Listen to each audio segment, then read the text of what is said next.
Welcome to an overview of the ETSU Athletics Concussion Program and Policy. ETSU has a commitment to prevention, identification, evaluation, and management of concussion in student athletes. In compliance with NCAA recommendations and in conjunction with the ETSU Sports Medicine Team, a consistent association-wide approach to concussion management has been developed and will be described to you now. A concussion is also known as a mild traumatic brain injury. It can be defined as a complex pathophysiological process affecting the brain induced by a traumatic force that begins a neurometabolic cascade of events within the brain. In other words, the chemical messengers in the brain are disrupted. This can be a result of a direct blow to the head, face, neck, or elsewhere on the body with an impulsive force transmitted to the head. Typically, this results in rapid onset of short-lived impairment of neurological function that can resolve spontaneously or may evolve over minutes to hours. However, we now know that there is a cumulative effect of head impact, meaning that number of smaller hits over time can cause a concussion. Therefore, it is very important that athletes report symptoms even if they did not experience a major hit. Presentation of symptoms are unique to every individual and does not always include loss of consciousness. Most people's symptoms resolve on their own within 7 to 10 days. However, it is not uncommon for symptoms to be prolonged. Research suggests that early reporting and active rather than passive management leads to the best outcomes. Here is an overview of some common concussion symptoms. However, this is not an exhaustive list, and athletes should alert their athletic trainer or their coach of any new onset of physical or cognitive changes. The concussion management program and plan is reviewed and updated annually. Education regarding the plan is communicated each year to all medical staff, athletic administrators, athletes, and coaches. Each individual must then sign a statement saying that they have received and understand the material.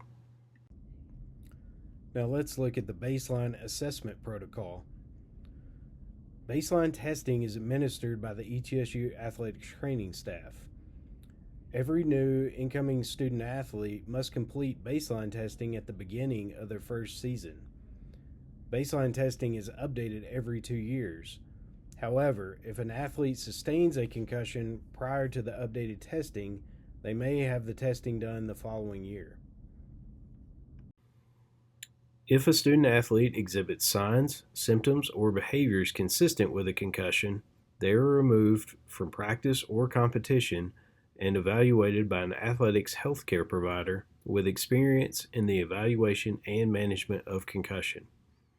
An evaluation will be performed either on the sideline or the locker room, where there will be fewer distractions. You will notice that these tests were also performed at baseline, so there is an individual specific comparison. If it is suspected that the individual has a concussion, the student athlete will be removed from play for the remainder of the day.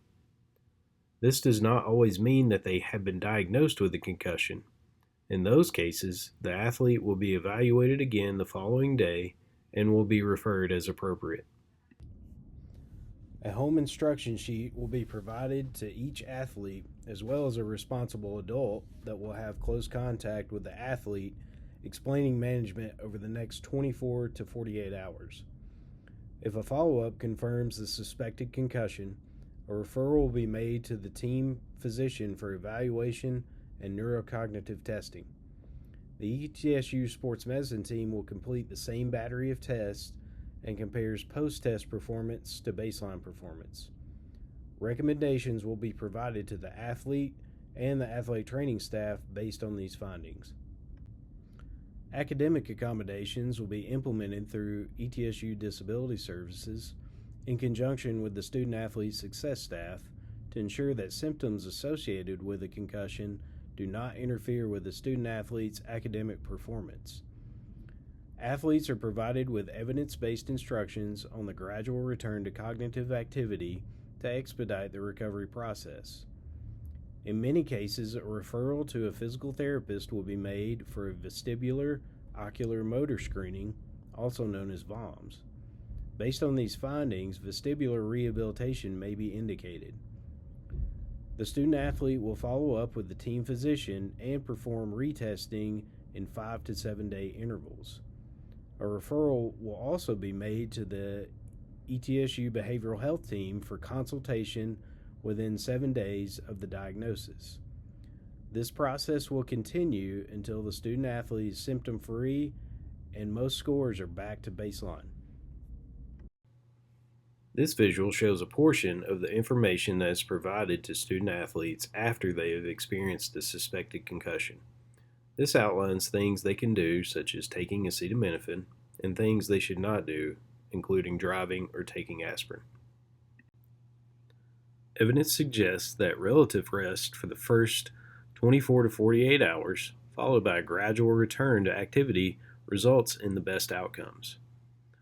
During this 24 to 48 hours, exercise or activities performed too soon that involve a lot of concentration, such as studying, working on the computer, or playing video games, may cause concussion symptoms to reappear or even get worse. One major aim of this program is to prevent repeated concussions. When an athlete has a concussion, their brain is very fragile, making them more likely to sustain an additional concussion from a much smaller hit. This may extend recovery time significantly, and in some cases can cause permanent brain damage, and even death in something known as second impact syndrome. When a student athlete has been diagnosed with a concussion, a return to learn protocol will be implemented. The student athlete success staff will be notified on the status of the student athlete by the athletic training staff. Follow-up evaluations will be performed by the athletic trainer on a serial basis. They may include such things as completing a symptom score, and then a decision on return to class will be made based on the evaluation and the recommendations from the ETSU sports medicine team. A formal letter will be written to the student athlete success staff and then relayed to the appropriate faculty members. The student athlete will continue daily follow-ups until they are able to return to full classroom activity. The student athlete success staff will play an important role in the day-to-day progression of the student athlete in return to full classroom, study hall, and tutoring activities. ETSU Disability Services, in conjunction with the student athlete success staff, will be the point persons in handling accommodations that the student athlete may need while returning to full classroom activities. The ETSU sports medicine team will make recommendations based on the post-injury testing results as well as their symptoms. Examples of accommodations may include extra time on tests and allowing the athlete to wear sunglasses or take breaks. Now let's go over the return to play progression. Complete rest and isolation should be avoided, even for the first 24 to 48 hours. Relative rest is important in the first 24 hours. The ETSU team physician or their medically qualified designee will make the final determination for the student athlete's return to sport following implementation of an individualized, stepwise progression management plan. Unrestricted return to sport should not occur prior to unrestricted return to learn from injuries occurring while the athlete is enrolled in classes. If at any point the student athlete becomes symptomatic, the team physician or the physician's designee will be notified and adjustments will be made to the return to sport progression. Once the student athlete has progressed through the return to sport protocol, they must receive clearance by an ETSU team physician prior to returning to full contact practice or competition. Here's the graduated return to play protocol. It consists of 6 steps and have progressions implemented for each step. Step 1 consists of relative rest and limiting symptoms. Student athletes can only progress to Step 4 once signs and symptoms related to the concussion have resolved. This includes with and after physical exertion.